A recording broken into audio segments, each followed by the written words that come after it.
बिस्मिल्लाहिर्रहमानिर्रहीम अस्सलामुअलैकुम welcome to my channel and welcome to another video. आज की इस वीडियो में हम बात करने वाले हैं आरओआई शीट के हवाले से। आरओआई शीट सिर्फ हम अमेज़न बिजनेस मॉडल में यूज़ नहीं करते बल्कि हम तमाम बिजनेसेस में आरओआई शीट क्या होती है, यानी कि हम कॉस्ट कैलकुलेट कर रहे होते हैं। आप पाकिस्तान में रहते हो, दराज पे काम कर रहे हो, आप वॉलमार्ट पे काम कर रहे हो, आप किसी भी बिजनेस में काम कर रहे हो, आपको आरओआई शीट लाजमी बनानी होती है। इसमें हम अपने प्रोडक्ट की कॉस्ट कैलकुलेशन करते हैं बेसिकली, कि हमने कितना इन्वेस्ट किया और हमें उसमें कितना प्रॉफिट मिल रहा है, कितना प्रॉफिट मार्जिन मिल रहा है। तो हम स्पेसिफिकली इस मॉडल के अंदर बात करने वाले हैं अमेज़ॉन होलसेल बिजनेस मॉडल पे, कि उसमें हम आरओआई शीट में क्या क्या चीज़ें देखते हैं, कौन कौन सी फीसेस देखते हैं और अपने प्रॉफिट मार्जिन को किस तरह से कैलकुलेट करते हैं। तो ये वीडियो थोड़ी सी डिटेल होने वाली है, बाकी थोड़ी सी वीडियो स्पेस चलने वाली है, क्योंकि एक मैं लॉन्ग वीडियो में इस बात को कवर नहीं करूँगी, बल्कि बिट एंड पीसेस में छोटे छोटे स्मॉल वीडियोज में अपनी बात को कवर करूँगी। तो अगर आप इस चैनल पे न्यू हैं तो आप चैनल को सब्सक्राइब कर लीजिए और वीडियो को ज़रूर लाइक कर लीजिए, क्योंकि आने वाली जितनी वीडियोस होंगी इस सीरीज से रिलेटेड वो आपको उसकी अपडेट्स मिलती रहें। सेकेंडली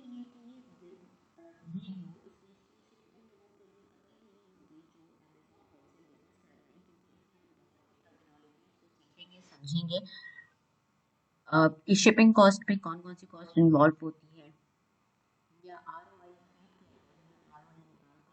उसमें कौन कौन सी कॉस्ट इन्वॉल्व होती है, आरओआई में और प्रॉफिट मार्जिन में क्या डिफरेंस होता है, प्रॉफिट मार्जिन कब कैलकुलेट किया जाता है, आरओआई परसेंटेज कब कर कैलकुलेट की जाती है, और ऐसी बहुत सी बातें। और मेरी पूरी कोशिश होगी कि मैं आपके लिए अमेज़ॉन होलसेल का बिजनेस स्पेसिफिकली आसान से आसान कर दूं, और आपका काम जो इस वक्त घंटों आपको लग जाते हैं वो 4 घंटे का काम आपका 1 घंटे में हो जाए। तो आइए चलते हैं हम अपनी आरओआई शीट की तरफ। जी, तो ये आ गए हम अपने आरओआई शीट की तरफ, आरओआई शीट की स्क्रीन पर। अच्छा, आरओआई शीट बेसिकली आपको कोई भी आप बिजनेस मॉडल कर रहे हैं फॉलो, आपको उसमें आरओआई शीट आपको पता होना चाहिए। आप कोई भी बिजनेस कर रहे हैं, अमेज़न पे कर रहे हैं, दराज पे कर रहे हैं, या आप अपना कोई पर्सनल बिजनेस कर रहे हैं कोई कोई वेबसाइट के थ्रू, तो आपको बेसिकली आरओआई शीट हर एक में ज़रूरी होती है। ये हाँ, ये ज़रूर है कि आपके बिजनेस मॉडल के लिहाज से उसकी चीज़ें चेंज हो जाएंगी, ठीक है, उसके कॉलम्स चेंज हो जाएंगे, लेकिन फीसेस वगैरह सब में इंक्लूड होगी। आपको पता होना चाहिए रिटर्न ऑन इन्वेस्टमेंट या प्रॉफिट मार्जिन आपकी किसी भी बिजनेस में कितना है। तो अब इसमें अगर हम बात करते हैं तो यहाँ पे हम बेसिकली अमेज़ॉन होलसेल की आरओआई शीट को डिस्कस करने जा रहे हैं। डिफरेंट कॉलम्स को मैं इस वक्त सिर्फ आपको इंट्रोड्यूस करवाऊंगी, एंड देन अपनी अपकमिंग वीडियोस में इसको फिर मैं डिटेल में डिस्कस करूंगी। नंबर 1 पे हम देखते हैं आइटम नंबर। जब आपके पास आपका सप्लायर आपको शीट प्रोवाइड करता है तो उसमें कोई ना कोई आइटम नंबर मौजूद होता है। आइटम नंबर बेसिकली कोई आइडेंटिफिकेशन नंबर होता है, प्रोडक्ट नंबर होता है, प्रोडक्ट आईडी हो सकती है वो। एक तो एसएन है जो अमेज़न हमें प्रोवाइड कर रहा है, लेकिन आपके सप्लायर को एसएन के बारे में नहीं पता। बहुत से सप्लायर डायरेक्ट एसएन भी आपको प्रोवाइड कर रहे होंगे, लेकिन मोस्ट ऑफ द टाइम वो हमें सिर्फ यूपीसी देते हैं और प्रोडक्ट आइडेंटिफिकेशन देते हैं, प्रोडक्ट आईडी देंगे या आइटम नंबर देंगे। तो बेसिकली ये वो नंबर होता है जिस जिस पर सप्लायर के पास प्रोडक्ट उस नंबर से मेंशन होती है, ठीक है, उसके पास इस नंबर से रखी हुई होती है। वो कहते हैं कि भाई हमें आप यूपीसी नहीं बताएं, आप हमें एसएन वगैरह नहीं बताएं, जो हमारा आइटम नंबर है, जो हमारा प्रोडक्ट नंबर है, आप हमें सिर्फ वो बताएं। तो उसके लिए बेहतर है कि आप ये आइटम नंबर का कॉलम अपनी आरओआई शीट में बना लें, क्योंकि जो भी आप प्रोडक्ट फाइनल कर रहे हैं उसको फिर आपको एक अलग से शीट पे, जो सप्लायर की मेन शीट है, वहां पे जाके बार बार रीचेक ना करना पड़े, आपके पास एक ही शीट पे सारी डिटेल्स मौजूद हो। सेकंड आ गया यूपीसी। यूपीसी आपको आपका सप्लायर प्रोवाइड करेगा। फिर कैटेगरी, जो हमने शीट स्कैन की है, जो जिस प्रोडक्ट को हम एनालाइज कर रहे हैं, ये कैटेगरी हमें वहां से मिल जाएगी।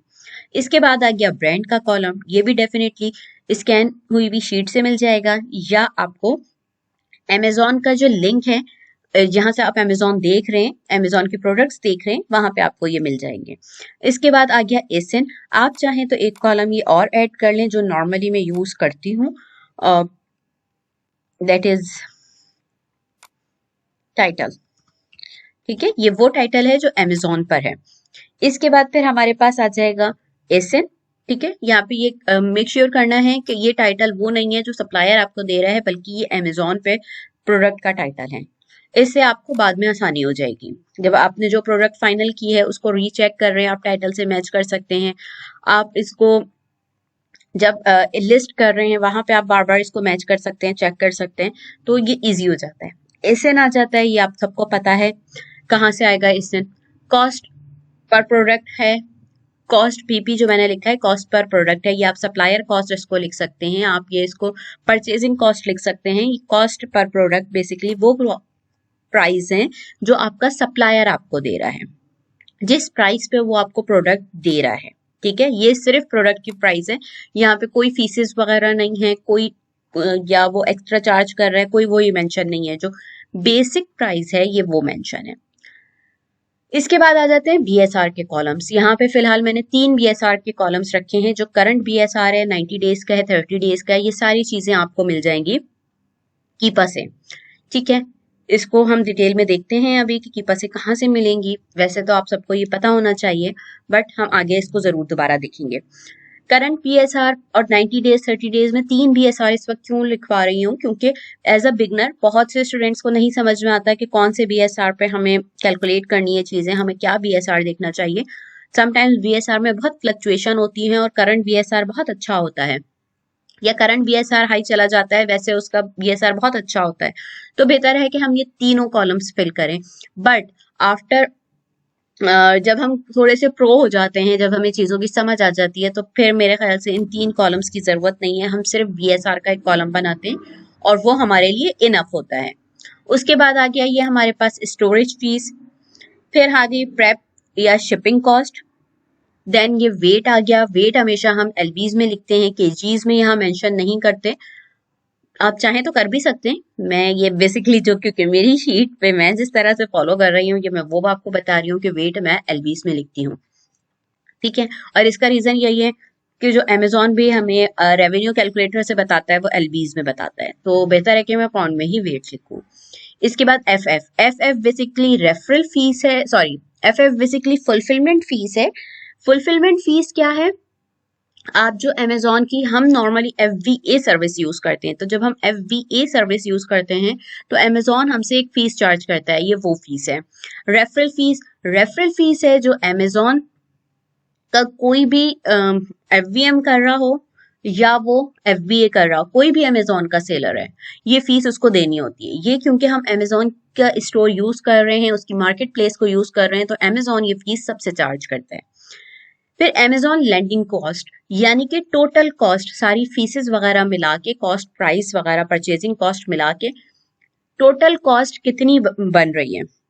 ठीक है, इसमें वो कॉस्ट भी शामिल है जो हमारी जेब से जा रही है और वो कॉस्ट भी शामिल है जो आपका कस्टमर पे करेगा। कैसे, ये हम बाद में देखेंगे। इसके बाद हमारे पास आ जाता है प्रॉफिट पर पीस। ठीक है, ये प्रॉफिट पर पीस का कॉलम है कि आपने एक प्रोडक्ट सेल की तो आपको उस पे कितने डॉलर बच रहे हैं, कितने डॉलर उस पे आपका प्रॉफिट है। सेलिंग प्राइस, ये डेफिनेटली किस प्राइस पे हम प्रोडक्ट सेल करना है, ये हमें अमेजोन से मिलेगी, लेकिन इस पे भी थोड़ी सी टिक्स एंड ट्रिप्स होती हैं, जो ट्रिक्स एंड टिप्स हैं जो मैं यहाँ पे डेफिनेटली अभी नहीं बताऊंगी, जब हम इस चीज को डिटेल में देखेंगे तब मैं बताऊंगी। ठीक है, ये कॉलम्स बड़े इंपॉर्टेंट हैं और ROI शीट के अंदर जब ये ही मेन पार्ट होते हैं, अगर आपने ये सही कैलकुलेट नहीं की, आपकी कैलकुलेशन रॉन्ग हो गई तो बिजनेस आपका रॉन्ग हो जाएगा। ठीक है, इसके बाद है आपके पास सेल्स पर मंथ कितनी है, किसी भी यूनिट की मंथली सेल्स आप निकालते हैं, वो सबको पता है FBA टूल किट से निकालते हैं, लेकिन कैसे निकालते हैं, किस BSR पे निकालना है। ठीक है, BSR में बहुत ज्यादा फ्लक्चुएशन है, एक BSR 3000 पे आ रहा है और दूसरा 30,000 पे आ रहा है, 10,000 पे आ रहा है फॉर सपोज। ठीक है, और 90 डेज का BSR आ रहा है 50,000 पे, तो अब आप किस पे निकालेंगे? ठीक है, sales per unit sales per month अब किस BSR पे कैलकुलेट करना है, ये भी एक बहुत इंपॉर्टेंट पॉइंट है। तो एक कॉलम होता है आपका, आपको ये चेक करना होता है कि आपकी जो प्रोडक्ट है उसकी पर मंथ यूनिट सेल्स कितनी आ रही है, ठीक है। यहाँ पे एक और कॉलम बनता है, बट मैं नॉर्मली नहीं यूज करती, आप चाहें तो बना सकते हैं। आर शेयर्स, यानी कि जो भी यूनिट्स सेल हो रहे हैं, इसमें आप कितना अज्यूम कर रहे हैं कि हमें कितने शेयर्स मिल जाएंगे, ठीक है। मैं ये क्यों नहीं ये कॉलम नॉर्मली यूज करती, ये मैं आपको नेक्स्ट वीडियो में डिटेल बताऊंगी इसकी। अच्छा, अब हम बात करते हैं टेस्टिंग यूनिट्स। ये यूनिट्स आप इस प्रोडक्ट को कितना टेस्ट करना चाहते हैं, कितने यूनिट्स ऑर्डर करना चाहते हैं फर्स्ट स्टेप के अंदर, 20 यूनिट्स, 30 यूनिट्स, 40 यूनिट्स, 50 यूनिट्स। तो यहाँ पे हम ये लिखते हैं। इसका कोई हार्ड एंड फास्ट रूल नहीं होता, ये टोटल आपकी अपनी अंडरस्टैंडिंग के ऊपर है, अपनी डिसीजन मेकिंग पावर के ऊपर है। लेकिन ये टेस्टिंग यूनिट आप किन चीजों को देखते हुए डिसाइड करेंगे, ये हम डिटेल्स में देखते हैं। इसके बाद आ गया प्रॉफिट पर प्रोडक्ट, यानी कि यहाँ पे हमने देखा कि एक प्रोडक्ट है उस पे एक यूनिट बच रहा है, तो यहाँ पे जब हमारे पास टोटल उस SKU पे कितना प्रॉफिट होगा। इसी तरह से सिंगल यूनिट के प्राइस हमने पहले देखे, ये परचेजिंग प्राइस है कंप्लीट, जो हमने एक सिंगल SKU अगर 12 पीस हम खरीद रहे हैं तो 12 पीस के क्या प्राइस होंगे, ठीक है। उसके बाद आ जाता है ROI का कॉलम, ये हमारा मोस्ट इंपॉर्टेंट कॉलम है। ROI कॉलम में हम रिटर्न ऑन इन्वेस्टमेंट देखते हैं, हमने कितना लगाया और उसके ऊपर से हमें कितना मिला। प्रॉफिट मार्जिन, यानी कि हमने जो सेल किया है उसमें हमारा कितना प्रॉफिट बनता है। अब इन दोनों में क्या डिफरेंस है, ये हम डिटेल में देखेंगे और बहुत डिटेल में देखेंगे। तो इसीलिए ये पूरी हमारे पास ROI शीट की वीडियो सीरीज थोड़ी सी लेंदी होने वाली है। तो आपने अगर कंप्लीट ROI शीट सीखनी है, समझनी है, तो आपको थोड़ा सा मेरे साथ स्टे करना पड़ेगा, नेक्स्ट वीडियो का वेट करना पड़ेगा और हम उसमें कंप्लीट ROI शीट समझेंगे।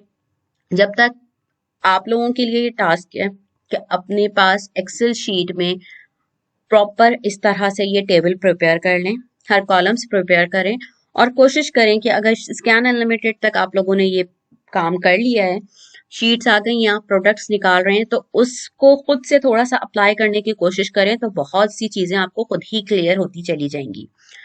बाकी अगर जिनको एक्सेल शीट भी नहीं आता, अभी बिल्कुल बिगनर्स हैं वो, उनको इतना आइडिया नहीं है एक्सेल का, तो बेहतर है कि आप एक्सेल शीट से रिलेटेड एक्सेल शीट को किस तरह से यूज किया जाता है उसकी थोड़ी सी बेसिक इंफॉर्मेशन ले लें, बेसिक स्किल सीख लें। बाकी तो ये अमेजॉन होलसेल का कोर्स आपको, अमेजॉन होलसेल VA जब आप बन रहे हैं, तो इसकी प्रैक्टिस में ही आप इतने प्रो हो जाएंगे कि आप डाटा एंट्री का काम भी बहुत अच्छी तरह कर सकते हैं। क्योंकि जब मैंने स्टार्ट किया था, टू बी वेरी ऑनेस्ट, मुझे एक्सेल की बस नो हाउ थी, बहुत ज्यादा नहीं था, काम कर सकती थी क्योंकि अल्हम्दुलिल्लाह डिग्री है तो चीजों की नॉलेज है। बट अब मैं कह सकती हूँ कि मुझे एक्सेल में एक्सपर्टीज हासिल है, ठीक है। क्योंकि जब आप चीजें कुछ करते जाते हैं तो उसमें आपकी स्किल्स खुद ब खुद इम्प्रूव होती जाती हैं।